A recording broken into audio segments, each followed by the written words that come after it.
హన్మకొండ జిల్లా ప్రధాన వార్తలను పరిశీలించినట్టయితే రోడ్డు భద్రత మాసోత్సవాల్లో భాగంగా వరంగల్ పోలీస్ కమిషనరేట్ నుంచి వరంగల్ పోచం మైదాన్ వరకు పోలీసుల ఆధ్వర్యంలో రోడ్డు భద్రతకు సంబంధించి ప్రజలకు అవగాహన కల్పించే విధంగా, మరోవైపు హెల్మెట్ ప్రాధాన్యత తెలియజేసే విధంగా పోలీసులు భారీ బైక్ ర్యాలీ నిర్వహించారు. ఈ ర్యాలీని వరంగల్ సిపి సన్ప్రీత్ సింగ్ జెండా ఊపి ప్రారంభించారు.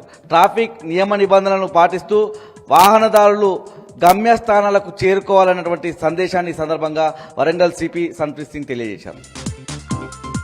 జనగామ జిల్లా ప్రధాన వార్తలను పరిశీలించినట్టయితే నిన్న జనగామలో కాంగ్రెస్ యూత్ నాయకులు ప్రదర్శించినటువంటి అత్యుత్సాహం, బీఆర్ఎస్ వర్కింగ్ ప్రెసిడెంట్ కేటీఆర్ మీద చేసినటువంటి అనుచిత వ్యాఖ్యలను ఖండిస్తూ జనగామ బీఆర్ఎస్ నాయకులు జనగామ ఆర్టీసీ చౌరస్తాలో రాహుల్ గాంధీ, రేవంత్ రెడ్డి కటౌట్లతో నిరసన వ్యక్తం చేశారు. హార్పిక్తో ఇద్దరి కటౌట్లను కూడా కడిగిన దృశ్యాలు కనిపించాయి.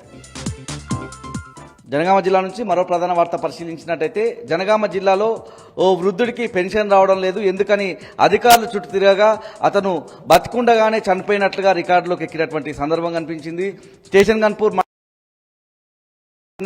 వెంకటయ్య అనే వ్యక్తికి 7 నెలల నుంచి పెన్షన్ రావడం లేదు. పెన్షన్ ఎందుకు రావడం లేదని గ్రామ పంచాయతీ, తహసీల్దార్ ఆఫీస్, అదేవిధంగా జిల్లా కలెక్టరేట్కు వెళ్లి అధికారులను అడిగినటువంటి సందర్భంలో తాను చనిపోయినట్లుగా రికార్డులోకి ఎక్కినట్టుగా అధికారులు చెప్పారు. దీంతో వెంకటయ్య అవాక్కయ్యాడు. మీడియాకు తన బాధను చెప్పుకున్నాడు. జయశంకర్ భూపాలపల్లి జిల్లా ప్రధాన వార్తలను పరిశీలించినట్టయితే భూపాలపల్లి పట్టణంలోని 11వ వార్డులో బస్తీబాట కార్యక్రమంలో భాగంగా మాజీ ఎమ్మెల్యే గండ్ర వెంకటరమణారెడ్డి పర్యటించారు. ఈ సందర్భంగా వేషాలపల్లిలో ఉన్నటువంటి డబుల్ బెడ్రూమ్ ఇండ్లను కూడా ఆయన పరిశీలించారు.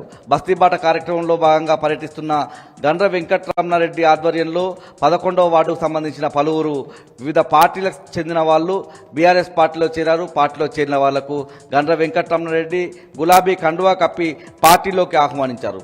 2 ఏళ్ల కాంగ్రెస్ ప్రభుత్వ పాలనలో భూపాలపల్లి మున్సిపాలిటీలో శిలాఫలకాలు వేయడం తప్ప చేసిందేమీ లేదని, రానున్న మున్సిపాలిటీ ఎలక్షన్స్లో ప్రజలు కాంగ్రెస్ పార్టీకి బుద్ధి చెప్పడానికి సిద్ధంగా ఉన్నారన్నటువంటి అంశాన్ని గండ్ర వెంకటరమణారెడ్డి చెప్పారు.